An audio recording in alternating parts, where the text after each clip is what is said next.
I have many different ways that I commune with plants and the land, but to me, it all starts with building an intentional relationship through listening. And plants were the ones who taught me that listening requires silence and introspection, and listening not to respond, but to really take in what is being communicated at levels that go beyond what I was traditionally used to when it came to listening. And they taught me so many things, and they continue to teach me so many things. They taught me about the cyclical nature of life and eventually guided me into the work I do with the menstrual cycle and the womb. And I will just go ahead and remind you and mention that the menstrual cycle and womb herbs course that I created with Advaya will be released tomorrow. And I hope you join if you're interested.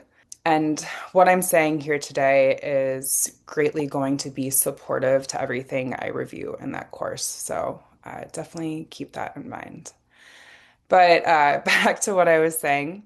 The plants taught me, and like I said, they continue to teach me ways of actual reciprocal relationship, which really goes beyond what we are traditionally taught in many Western cultures, and especially in the US where I live.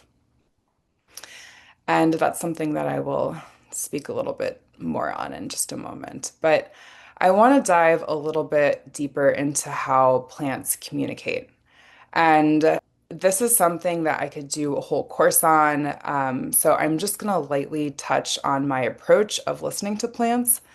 But I do hope that this conversation is going to spark something in you and offer you ideas of how you can reframe the ways that you communicate with plants and the earth. And like I said, like ourselves and our bodies and each other.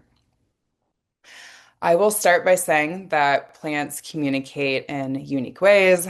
They don't have a voice like we humans and other animals and insects have voices and sounds that we can audibly hear, but they do have messages and wisdom to offer. And we just have to learn how to attune ourselves to the way they speak, which I know Emma is going to speak on and offer us some deeper insights on in a little bit.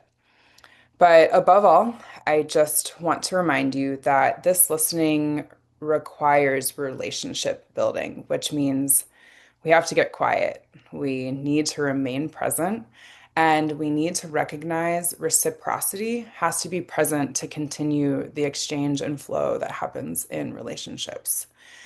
And with this, I first like to acknowledge the plants that I am working with. And this happens whether I am in front of them, where they are planted on the earth, or if they are in a jar in my kitchen, dried and waiting for me to make tea with them. I really believe that this type of intentionality matters and is a respectful way to approach relationships with plants. So for me, this looks like saying aloud, if I'm working with Rose, let's say, "Hello, Rose. I am looking to build relationship with you, and I am curious about the medicine and wisdom you have to offer me." And I like to speak aloud to the plants because that's the way that I generally communicate. We also have, nonverbal communication that we all do, but I sometimes alternate with, speaking in my head, but I really like to encourage people to start off by using your means of communication and then seeing how you can get used to then the communication of the plants. It's this interesting exchange that happens whenever we do actually speak aloud instead of psychically doing it. However, I do think both are valid. You just will have to intuitively see what you feel guided towards. And I'm sure as you can see, I'm using my hands a lot when I'm talking about this because I do use my hands in this process and I hover them over the plant or the plant material and close my eyes to tune into its energy and to also shift the use of my senses because whenever we take away our eyesight allows us to drop in a different way and to pick up on the energies and the vibrations that the plant is offering us or the earth is offering us. These are all tools that we can use to connect with just the earth as well. It doesn't have to just be plant specific. So I really find we do well to reframe the way we wish to relate to plants and look at them in a way that is similar to a way that we would look to build a relationship with a human. So, if you want to build a strong relationship with anyone or anything, a key element of building that relationship is going to be listening. Because if you don't listen, then it's not an equal flow of energy and leads to an imbalance in the relationship. And again, the type of listening that I'm referring to is not listening to respond, but listening for listening's sake. And when we shift the way we listen, we open ourselves to learning and embracing the wisdom that is being offered. And in conversations and in many situations in life, we aren't always meant to respond. And we won't know that that is the truth until we truly learn to listen. And the best way to listen, in my opinion, is by taking time to do so in silence. So when I have my hands hovering above a plant, tuning into its energy, I do so silently and patiently. Before I move on to ways that we can observe plants to hear what they are communicating, I do want to note that in order for this flow of communication to take place, I believe reciprocity is incredibly important. And when we look at human relationships, it is incredibly unsustainable when we imagine two people in a relationship, but one person is repeatedly taking and demanding things from another person. If you envision this type of relationship, maybe you've experienced it for yourself, but it's not a sustainable way to be in a relationship, and it's not anything that is beneficial for either party. Eventually, it gets to that way where there's like an imbalance that's happening, and the flow, like I said, isn't happening, and it's just not a healthy way to go about building relationships. So. I have a lot to say when it comes to how we can be in right relationship with plants and the land, but a few ways, actionable ways that we can partake in this reciprocal relationship is by potentially making an offering of water or tobacco or song to the plants and lands that you're working with. You can also do the obvious respectful thing like picking up trash and keeping the land clean.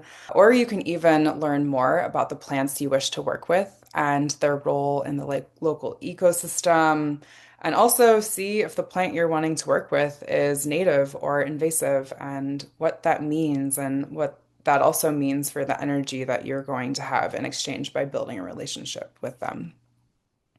There's many different ways to go about this, as you can see, and I really invite you to get creative and curious about what this means for you and also like what this might look like for you.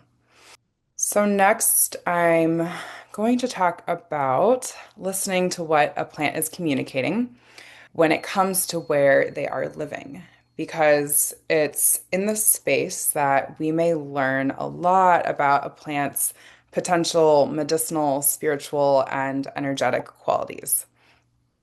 So, one of my favorite examples and one of my spirit herbs is nettle. Nettle grows in wet, deep, and nutrient-rich soils. That's its preferred home. And so, when I observe it in its home, when I observe any plant in its home, I take what I am observing very seriously. If this plant is preferring to grow in deep, nutrient-rich soil, then it's, quite possible that I could assume that it is also deeply nutrient-rich before I even ingest it or learn more about it. And that is something that is definitely true for nettle leaf and nettle seed. And it is one of the most nutrient-rich land herbs out there. And so much so that many refer to it as mother's milk because a lot of people, myself including, that people is that it is the milk of the earth. And it's commonly used in breast milk formulas and in providing nourishment before, during, and after birth, as well as in the menstrual cycle.